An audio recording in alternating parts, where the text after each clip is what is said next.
E vamos então nos sentar, mas vamos manter as Bíblias abertas ao texto desta noite. E eu quero hoje falar sobre um tema bastante prático e um tema que fala a todos nós. E o tema eu vou tirar das palavras de Jesus. O tema eu vou tirar do versículo 21, quando Jesus disse: falta-te uma coisa. É o tema desta noite, falta-te uma coisa. O que nós acabamos de ler aqui em Marcos capítulo 10, dos versículos 17 ao 22, não se trata de uma parábola. Isso foi uma ocorrência real, foi algo que foi narrado, que aconteceu de fato. Versículo 17 diz: e pondo-se a caminho, correu para ele um homem. Então aconteceu, Jesus partiu, estava no caminho e veio um homem para ele. Ou seja, isso realmente aconteceu. Não é algo simbólico, não é uma história ilustrativa. Fato, ocorreu de verdade, havia um homem. E ao ler a história, à primeira vista, a gente pode chegar à conclusão de que está falando aqui sobre riquezas, sobre prosperidade, sobre dinheiro e esse tipo de coisa. E de fato está, mas existe uma pérola de grande valor escondida aqui nessa história que talvez não fique aparente à primeira vista. No versículo seguinte, onde fala que ele estava a caminho, encontrou um homem, o 23 diz assim: então Jesus, olhando em redor, disse a seus discípulos: quão dificilmente entrarão no reino de Deus os que têm riquezas. Então, a gente leu do 17 ao 22. E no versículo seguinte, no 23, esse conhecido versículo, onde Jesus falou: quão dificilmente entrarão no reino dos céus os que têm riquezas. Vamos ver o contexto, vamos ver a reação dos ouvintes. Lembrando isso, o contexto é: vem um homem para ele, perguntar como eu faço para herdar a vida eterna. Jesus falou: vende tudo o que tem, dá para os pobres, e ele foi embora triste, porque tinha muitos bens. Aí no versículo seguinte, depois que esse homem se retirou triste, pesaroso, porque ele não queria vender, não queria se desfazer das suas propriedades e dar aos pobres, Jesus diz justamente isso: olha, quão dificilmente entrarão no reino de Deus os ricos. E a reação daqueles que ouviram a Cristo, no versículo seguinte, no 24, diz assim: e os discípulos se admiraram dessas suas palavras. Eles ficaram admirados, ficaram surpresos, maravilhados. Eles estavam achando, como a primeira leitura aqui pode aparentar, que Jesus estava falando sobre riquezas, que Jesus estava falando sobre posses e bens. E tanto que diz assim: mas Jesus, tornando a falar, disse-lhes: filhos, quão difícil é para os que confiam nas riquezas entrar no reino de Deus. Então, Jesus esclareceu um pouquinho, falou: o problema não é a riqueza, o problema é aqueles que confiam nas riquezas. Para ser bem claro que o problema não é a riqueza, o problema não é o dinheiro, o problema é quando uma pessoa confia nas riquezas, confia no dinheiro. Esse que é o problema. E confiar é você colocar fé. Confiar com fé, ter fé, é você colocar fé na riqueza. E como nós sabemos, para confiar em riquezas, você precisa tomar uma ação.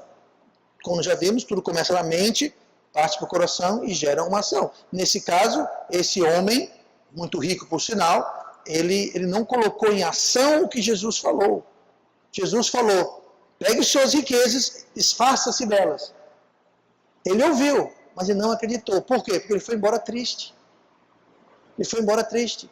Então, ele colocou fé nas riquezas. Ele segurou não ao que Jesus disse, mas ele segurou as riquezas, as muitas riquezas que ele possuía. Então, as nossas ações, aquelas coisas que nós fazemos, elas vão refletir no que confiamos. Então, não adianta você ficar dizendo que confia nisso, confia naquilo, que você crê nisso, crê naquilo, porque na realidade não é o que você fala, não é o que eu falo, mas é o que a gente faz. As nossas ações. E essas ações deste homem Revelaram aonde ele estava colocando a sua fé. Por isso que Jesus falou, quão dificilmente entrarão no reino de Deus os que têm riquezas. Porque geralmente quem tem riqueza, que foi o que ele falou, dificilmente quem tem riqueza. Aí os discípulos ficaram admirados. Ué, mas qual é que é isso? Aí ele explica. Porque Jesus falou no 23, os que têm riqueza, e depois ele falou no 24, os que confiam.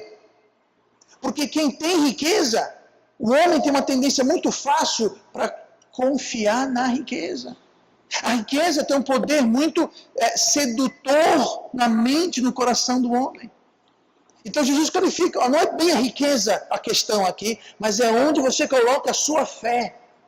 É onde você deposita a sua confiança. E essa fé, essa confiança vai ser refletida naquilo que você faz. Como você age, como você vive. Vai refletir em todas essas partes. Agora, por que os discípulos que ouviram se admiraram?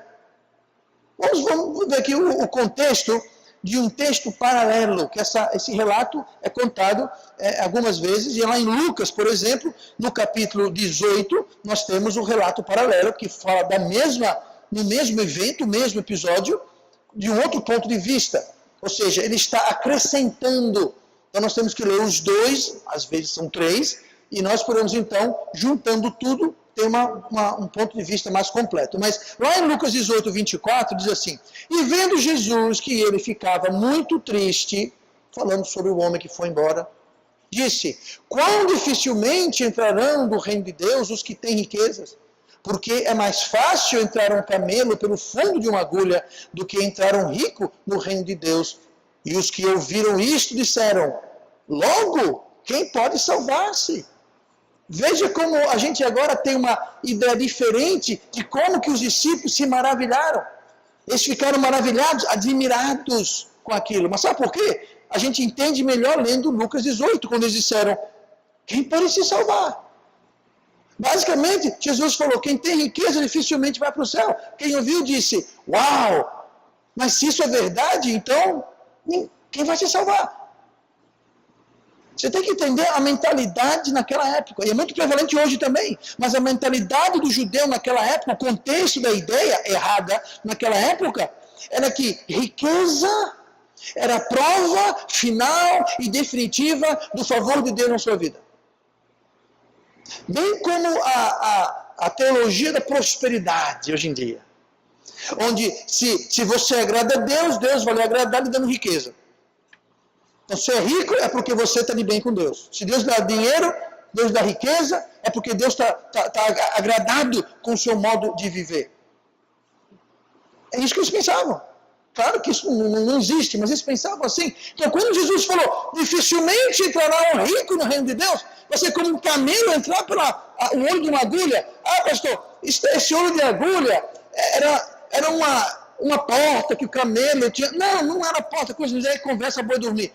Jesus estava dizendo literalmente, porque depois ele fala, o que é impossível para o homem. Porque ele disse assim, não, mas tem gente que diz que o olho de agulha era uma porta que tinha na cidade, isso indica que o camelo para passar, ele tinha que se curvar e passar. Você já viu um camelo se rastejando? Camelo não rasteja, gente.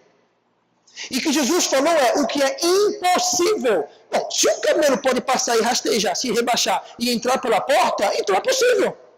E Jesus falou que era algo impossível, do tipo o camelo passar pelo olho de uma agulha. Então ali era um exemplo literal. Ele falou, gente, é impossível quem tem riqueza, porque quem tem riqueza está confiando na riqueza. E eles disseram, quem pode salvar-se? Então quem vai ser salvo? Se os ricos que têm o favor de Deus, se os ricos que agradam a Deus, se os ricos que são certinhos. Na mentalidade errada deles. Se os ricos dificilmente entrarão, quanto mais nós que somos pobres, quanto mais nós que não temos o favor de Deus, quanto mais nós que não fomos abençoados por Deus. Está todo mundo perdido, está tudo frito. Esse era o entendimento deles. A gente viu por reação, falou, quem vai ser salvo? Jesus, se nem os ricos são salvos, então, acabou-se. Ninguém vai se salvar. E Jesus, então, ele esclarece. Quando se confia em Deus, tudo é possível. Versículo 27, Jesus, porém, olhando para eles, disse: para os homens é impossível, mas não para Deus, porque para Deus todas as coisas são possíveis. Então, quando alguém vem com uma conversinha furada para você, de que olho de agulha é uma porta, o camelo tem que se rebaixar, não é, porque Jesus falou que é impossível. Se fosse possível o camelo se rebaixar para entrar, então não é algo impossível. Isso admirou, maravilhou os discípulos. Ele falou: uau, eles não entenderam. Então, se a questão de riqueza fosse o único tema, que não é, então quais seriam as outras coisas? Qual seria o tema principal? Aqui não está falando sobre riqueza, está abordando a riqueza. Mas a lição principal aqui que Jesus está falando, que nós podemos tirar, vai muito mais além. E nós concentramos no que ele disse para esse jovem: falta-te uma coisa. Falta-te uma coisa. Olha comigo no versículo 21. Jesus, olhando, amou e lhe disse: falta-te uma coisa. Uma coisa faltava. Este homem, nós vemos lá em Lucas 18, versículo 18, ele é chamado de um príncipe. Nós lemos aqui no versículo, em Marcos, fala, correu para ele um homem. Essa informação é complementada em Lucas 18, quando esse homem é chamado de um certo príncipe. Então não era um João ninguém, era um certo príncipe, era um líder, era alguém de destaque, alguém de riqueza e destaque e posição na sociedade naquela época. Jesus foi reconhecido por este certo príncipe como uma fonte certa de informação. Ele foi para a fonte certa. Ele não foi perguntar para um fariseu, não foi perguntar para outra pessoa, ele foi para Cristo. A gente lê no versículo 17, bom mestre, disse ele, que farei para herdar a vida eterna? Então ele olhou para Cristo e falou, bom mestre. Reconheceu Cristo como sendo uma fonte de autoridade e correta. Nós vemos aqui no versículo 19 que esse mesmo homem que reconhecia Cristo como fonte de autoridade, esse homem, ele tinha uma vida correta, ele guardava os mandamentos. No versículo 19 nós lemos, tu sabes os mandamentos, Jesus falou. Não adulterarás, não matarás, não furtarás, não dirás falso testemunho, não defraudarás alguém, honra teu pai e tua mãe. Ele, porém, respondendo, lhe disse, mestre, tudo isso tenho guardado desde a minha mocidade. Então aqui tinha um certo príncipe, rico, sou em destaque, que tinha uma vida correta, íntegra. Ele guardava os mandamentos. Ele honrava o pai, honrava a mãe, não roubava, não matava, não mentia, não defraudava e tal. Ele tinha uma vida íntegra. Ele não era uma má pessoa, humanamente falando. Uma pessoa de caráter, uma pessoa bondosa, uma pessoa, humanamente falando, justa. Porém, a esta pessoa, Jesus falou que faltava uma coisa. Falta uma coisa. Era só uma coisa, mas faltava uma coisa. E note que apesar de todas as outras coisas, apesar de ser um príncipe, de ser um homem reto, de ser um homem que guardava os mandamentos, um homem honesto, íntegro, justo, apesar de tudo isso, faltava uma coisa. Ainda faltava alguma coisa. Havia alguma coisa que o impedia. Impedia do quê, pastor? Bom, essa coisa que impedia era a vida eterna. O versículo 17 fala, ele perguntou, bom mestre, que farei para herdar a vida eterna? A conversa dele era sobre salvação. Ele foi perguntar sobre vida eterna. Então aqui tem um homem íntegro, correto, que guardava as leis, e humanamente falando, uma boa pessoa, mas quando ele foi perguntar para Cristo, Cristo faltou uma coisa. Talvez ele esperasse ouvir de Jesus, você não falta nada, você guarda os mandamentos, você é um príncipe, você é rico, você é gente fina, você está. Cristo não, falta-te uma coisa. Versículo 21, Jesus olhando para ele, o amou e lhe disse, falta-te uma coisa. Para você ser salvo, falta uma coisa. Agora entenda. A salvação é uma questão de fé. Como nós já vimos, nós já sabemos disso. E quem confia nas riquezas não pode ser salvo. Era a questão aqui deste homem. Mas nós podemos ampliar e aplicar esse mesmo princípio não apenas para a salvação. Nós podemos aplicar esse princípio a todas as nossas vidas, porque a fé, ela serve para a salvação, mas para o crente, a fé não termina com salvação. A fé, ela serve para o nosso viver. Nos livros de Hebreus, Romanos e Gálatas e Abacuque, é repetida a mesma frase: o justo viverá pela fé.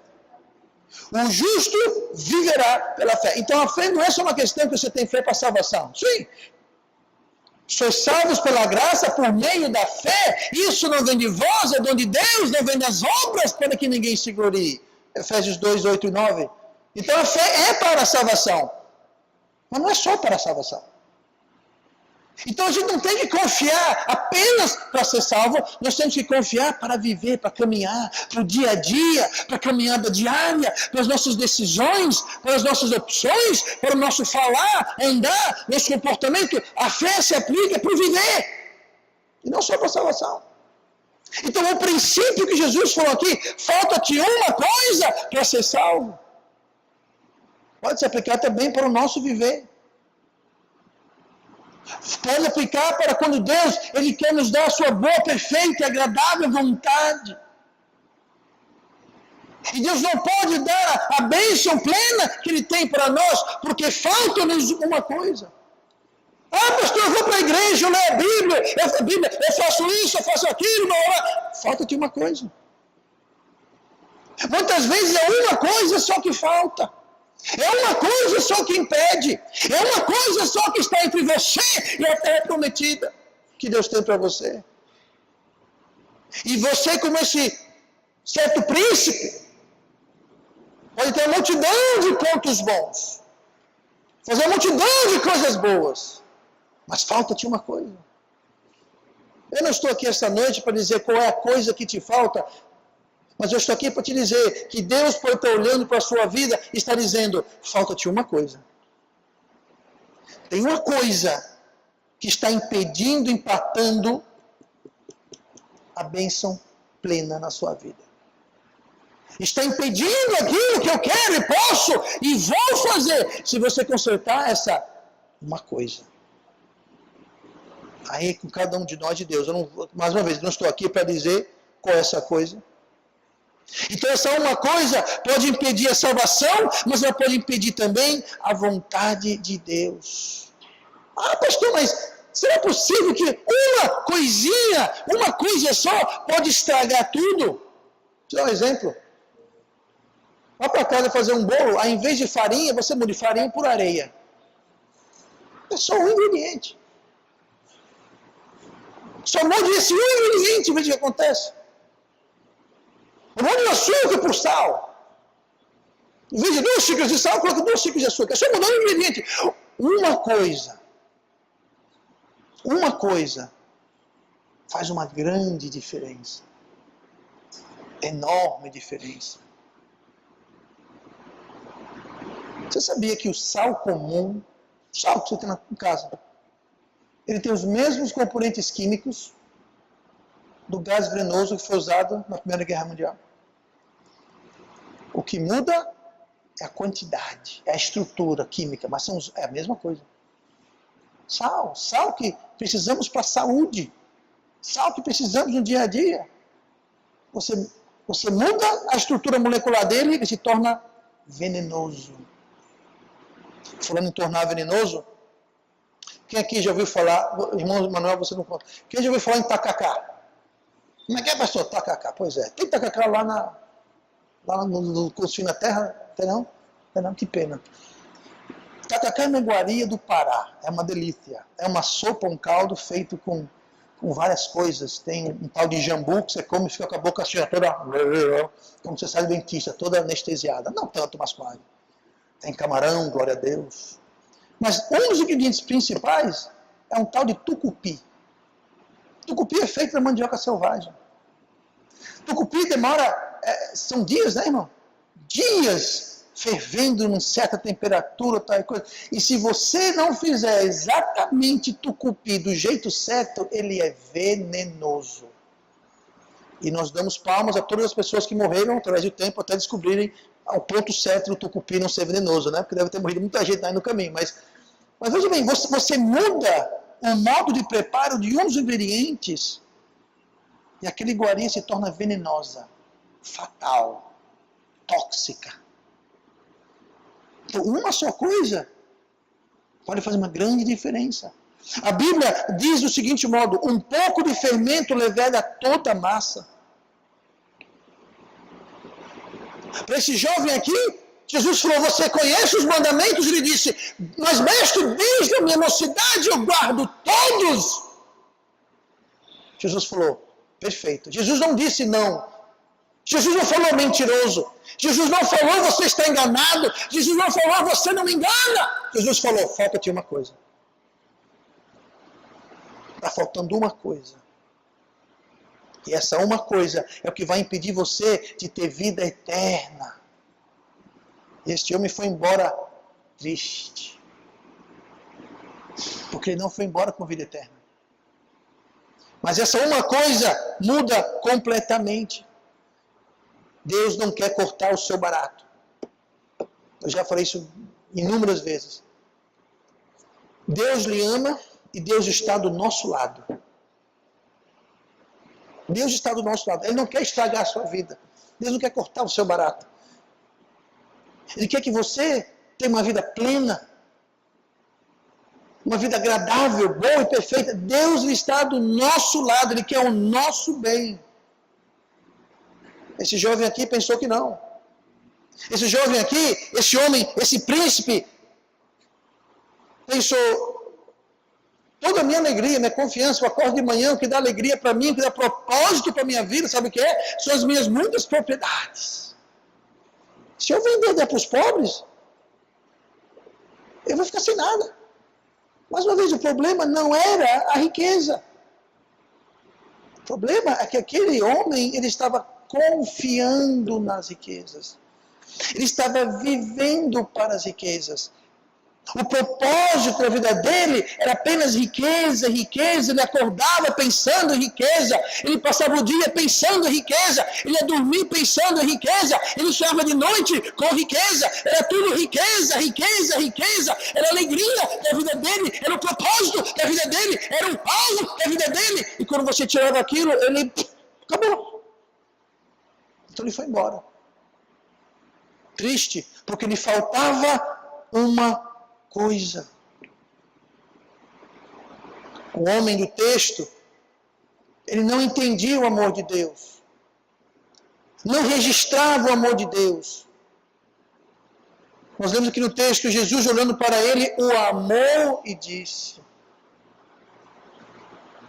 Ele o amou, ele falou aquilo em amor. Ele falou aquilo porque queria o melhor para ele. Jesus não disse: se você quiser ter um tesouro no céu, foi o seguinte: vai, vende suas propriedades e dê para mim. Ele não falou isso. Ele não falou: entregue aqui para juros o tesoureiro. Ele não falou isso. Tem muita igreja que fala isso, né? Venda sua casa e traga para a igreja. Jesus não falou isso. Ele falou: venda e dê para os pobres. Desfaça. Desfaça a sua riqueza, dê para quem precisa. Jesus não pediu para ele. Jesus não tinha interesse. O amor de Jesus ao amar e falar aquilo para esse homem era um amor puro. Era um amor sem interesse. Ele não havia um centavo daquele dinheiro. Jesus não falou: dê para fulano, ciclano. Não, ele falou: vai, dê para os pobres. Vocês arruma pobre aí, tem um monte de pobre, nunca falta. Arruma para os pobres.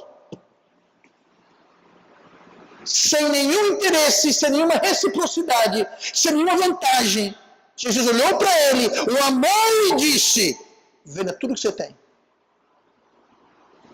Esse certo príncipe, esse homem, não entendeu. E ele não entendeu porque não registrou na mente dele. Jesus usou a linguagem de amor, amor ágape, amor puro, amor de Deus. E quando nós não entendemos essa linguagem, quando nós não entendemos o amor de Deus, sabe o que foi que esse jovem, esse homem, esse príncipe, sabe o que ele ouviu Jesus falar? Uau, uau, uau, uau, uau. Ele não entendeu foi nada. Falando, eu vender minhas posses. Ele não compreendeu. Ele ouviu essas palavras, mas o que chegou no coração dele foi uau, uau, uau, uau, uau. Não registrou. Porque quando nós não falamos a linguagem de amor, quando nós não entendemos a linguagem de amor, o amor de Deus não registra. Por isso que a maioria da humanidade não ama Deus. Eles não entendem o amor de Deus. Eles não compreendem o amor de Deus. Eles não falam a linguagem do amor de Deus. Deus ama o justo e o injusto. Deus ama o salvo e o perdido. Deus ama o ateu, o bandido, o assassino, o corrupto, o ladrão. Deus ama todas essas pessoas. Essas pessoas não entendem o amor de Deus. Mas Deus os ama. Mas este homem, ele não entendeu o amor de Deus. Ele não compreendia o amor de Deus. E o motivo era esse. O amor que ele entendia, o amor que ele compreendia, o amor que ele falava, era o amor às riquezas. Isso eu entendia. Isso eu entendia muito bem. Isso ele tinha, era fluente. E Paulo fala em 1 Timóteo 6,10, porque o amor ao dinheiro é a raiz de todos os males. E nessa cobiça, alguns se desviaram da fé e se transpassaram a si mesmo com muitas dores. A Bíblia fala que esse homem foi embora com pesar e tristeza. Ele foi embora sofrendo. Ele se transpassou com muitas dores. Ele foi embora com as mãos vazias de vida eterna. Por quê? Porque ele não entendeu, não compreendeu, não registrou as palavras que Jesus nos falou em amor. Ele só entendia isso.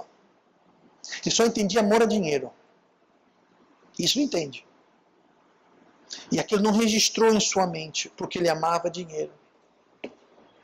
Será que é aí que nós estamos? Entenda. O ponto aqui não é riquezas. O ponto principal não é riqueza. O ponto principal aqui é que às vezes existe uma coisa. Nesse caso, desse homem, desse certo príncipe, era o dinheiro, era a riqueza. E pode ser o nosso caso.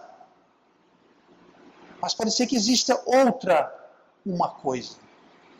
Talvez o seu problema esta noite não está no seu amor por dinheiro. Talvez o seu amor, a sua prioridade por dinheiro está no lugar correto. Você tem o dinheiro e riqueza na condição e proporção correta.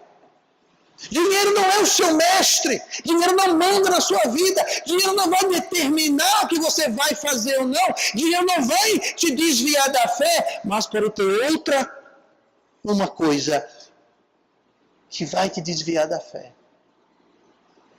Que vai lhe transpassar por muitas dores, que vai lhe causar sofrimento, que vai impedir o que Deus tem para fazer na sua vida. Uma coisa.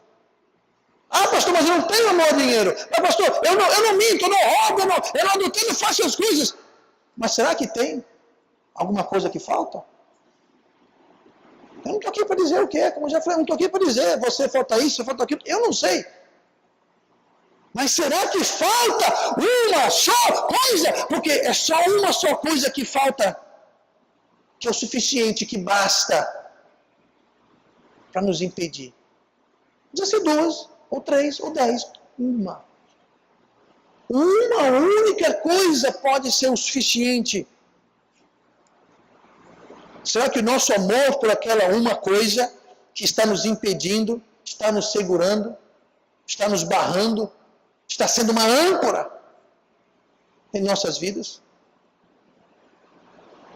Olha o versículo 22 na sequência.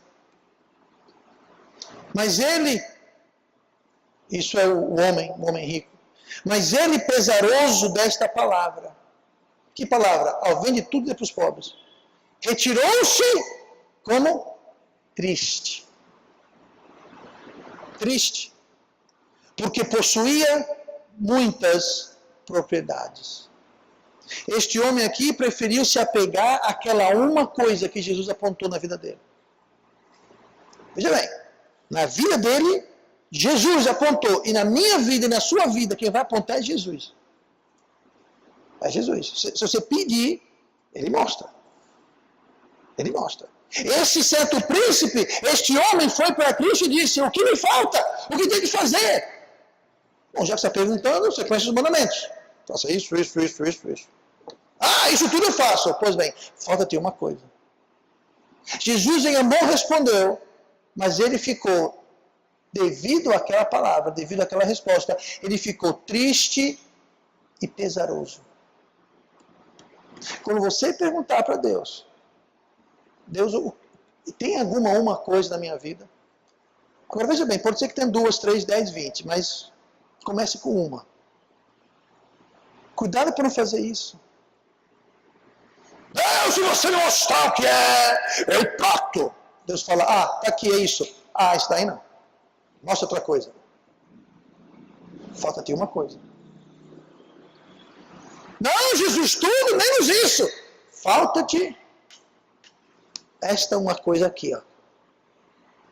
Você vai sair triste e pesaroso também, por causa da palavra?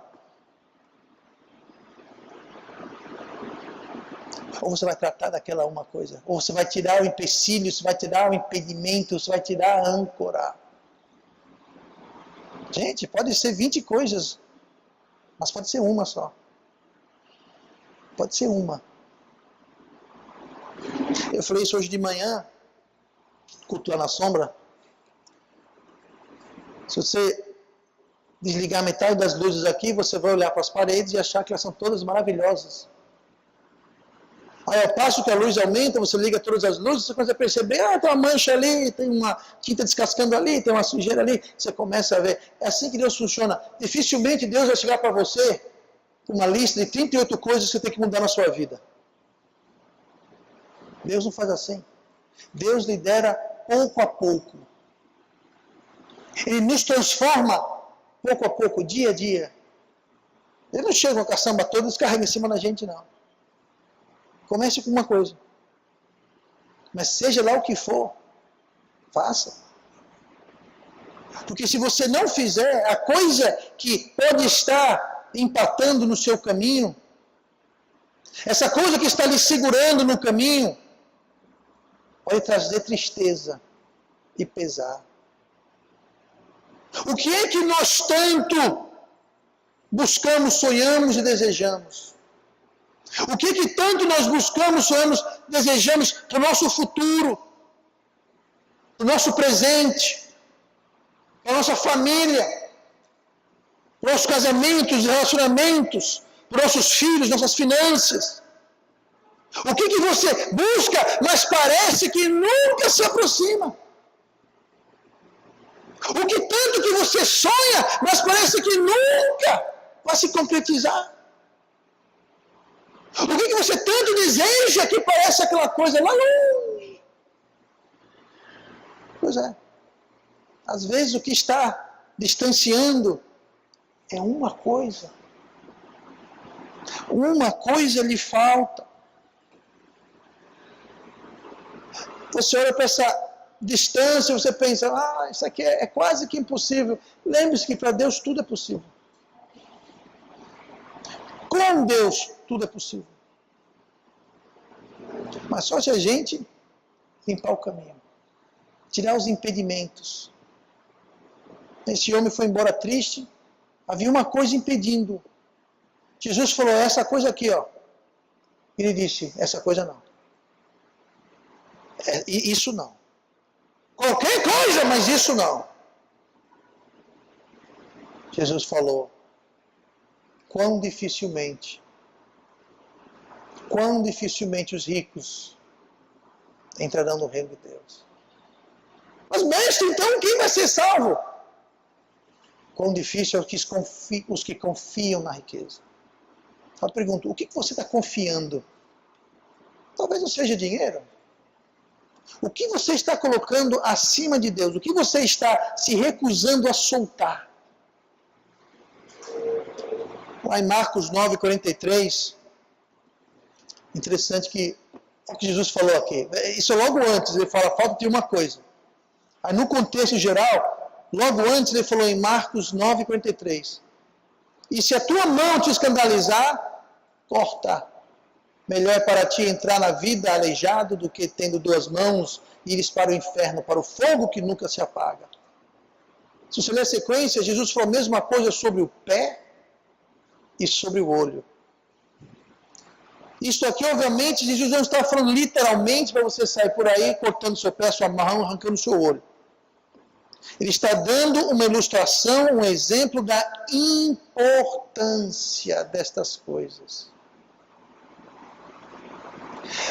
Ele falou assim, olha, se tem alguma coisa na sua vida, como era o caso deste homem, se tem alguma coisa na tua vida que está empatando, impedindo você de ser salvo, se for tua mão, corte. Se for teu olho, arranque. Se for teu pé, tira. Se tem alguma coisa na sua vida que está impedindo a mão de Deus agir plenamente, não estou dizendo para você arrancar a mão, arrancar o olho, arrancar o dedo, não. Mas extirpe aquela coisa e usando o exemplo de Cristo, corte. Corte aquela coisa. Corte o que for que estiver impedindo você na vontade plena de Deus. Porque é melhor você entrar na vontade plena, na bênção plena de Deus, sem aquilo, no caso deste homem, era sem as riquezas.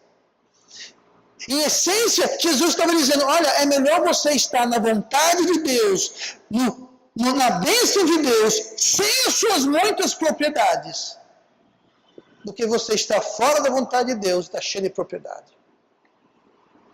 Seja o que for que você está se apegando, Jesus falou, vai ser muito melhor você cortar isso da sua vida e receber a minha plena bênção, a minha vontade que é boa, perfeita e agradável, do que seguir a sua vida segurando isso daí. Eu não sei o que é, francamente, eu não tenho o mínimo interesse em saber, mas seja lá o que for, aquela uma coisa que falta, corte. Como se fosse a mão, ou o pé, ou o olho. Aquilo você pode falar, pastor, mas eu sem pé, sem mão, sem olho, vida horrível. Eu não posso andar, não posso pegar, não posso enxergar. Pois é, mesmo assim, Jesus falou, é melhor. Só com prova disso, quando a gente chegar no céu, nós vamos ter novos corpos. Então, quando chegar no céu, você vai ter o quê? Você vai ter mão, pé, olho. Então, Jesus não está falando para você literalmente fazer isso. E você não vai, e se você fizer, você não vai chegar no céu lá sem olho, sem pé e sem mão. Porque nós vamos receber corpos glorificados e perfeitos, com pé, mão, olho, tudo. Aqui o que está dizendo é justamente isso. Ele fala, olha, por mais doloroso, por mais pesaroso que pareça, você abrir mão daquela uma coisa, é melhor. Não vale a pena. Pecado nunca compensa. Pastor, esse homem estava em pecado? Estava. Ele tinha um amor a dinheiro mais alto do que o amor a Deus. Isso chama-se idolatria. Interessante que Cristo não citou o mandamento de idolatria. Ele falou sobre mãe, pai, matar, roubar. Mas tem um mandamento que fala, não terás imagens. Se referindo à idolatria. E qual era o problema desse homem? Idolatria. Não era uma imagem. Não era uma estátua, não era um santo, eram as riquezas, eram as suas propriedades. Corte, extirpe, remova, tire lá, seja lá o que for. O resultado, nós vemos aqui no versículo 22, é que o homem que se recusou a tirar isso da sua vida, mas ele, pesaroso desta palavra, retirou-se triste. Eu creio que a tristeza dele vem do fato que ele finalmente se deu conta, este homem, ele finalmente se deu conta que ele estava de fato dominado e controlado pelaquela uma coisa. No caso dele, era a riqueza. Mas não precisa ser riqueza. Não precisa ser dinheiro. Pode ser qualquer coisa. E ele ficou triste porque finalmente a moeda caiu. Finalmente ele percebeu que ele estava de fato controlado e dominado por aquilo. Ao ponto de recusar a salvação por causa daquilo. Gente, vender todas as coisas que você tem e dar aos pobres é uma boa obra ou não? É uma excelente obra. Só que Efésios fala o quê? A salvação não vem das obras. Então ali não era uma questão que ele tinha que fazer aquilo para ser salvo. É que Jesus botou a mão na ferida dele. Jesus botou a mão na ferida. E finalmente ele sentiu a dor. Esse homem finalmente percebeu que realmente ele era controlado por aquilo. Ele percebeu o quão doloroso seria arrancar aquilo da vida dele. E ele preferiu ficar com aquela uma coisa que lhe faltava, se livrar, do que fazer o que Cristo mandou. Seja lá o que for, retire. E se não, você vai ter tristeza e pesar, igualzinho. Igualzinho. Porque o pecado é um péssimo mestre. O pecado, ele promete maravilhas, até você ser fisgado. Aí ele só entrega miséria, tristeza e pesar. Gente, se o pecado fosse apresentado como ele realmente é, como a tristeza e pesaroso e miserável que é, ninguém pecava. O pecado sempre é apresentado como uma guloseima, uma iguaria, algo bom, algo fácil. Mas depois que você engole, ele gera a morte, como fala em Tiago. Aqui nesse homem, o amor ao dinheiro tão dominava que ele recusou salvação. Ele recusou salvação. E ele estava ciente do que ele havia recusado, ele estava ciente do que ele havia feito, porque ele foi embora triste, pesaroso. Não é que ele não entendeu, não é que ele não estava sabendo, ele estava sabendo das consequências. Ele estava sabendo o que estava em jogo, mas não conseguia abrir mão daquilo. Retire tudo que esteja no caminho.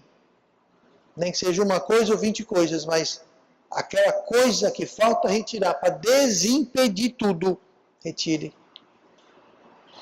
Orgulho, teimosia, impenitência, preguiça, luxúria, ganância, eu não sei o que é. Mas se você for para Deus, Deus te mostra, como este homem fez. Ele perguntou, Jesus respondeu na lata. O seu problema é esse. Se Deus mostrar para você, falta-te uma coisa. Você vai se comprometer com Ele? De tirar aquela uma coisa que falta? Talvez não é tirar, talvez é colocar. Talvez não é tanto retirar alguma coisa da sua vida, é colocar alguma coisa na sua vida que deveria estar, mas está faltando. Eu vou terminar com as palavras do apóstolo João em Apocalipse 2,7. Quem tem ouvido, ouça o que o Espírito diz às igrejas. E vamos orar. Pai amado, Deus querido,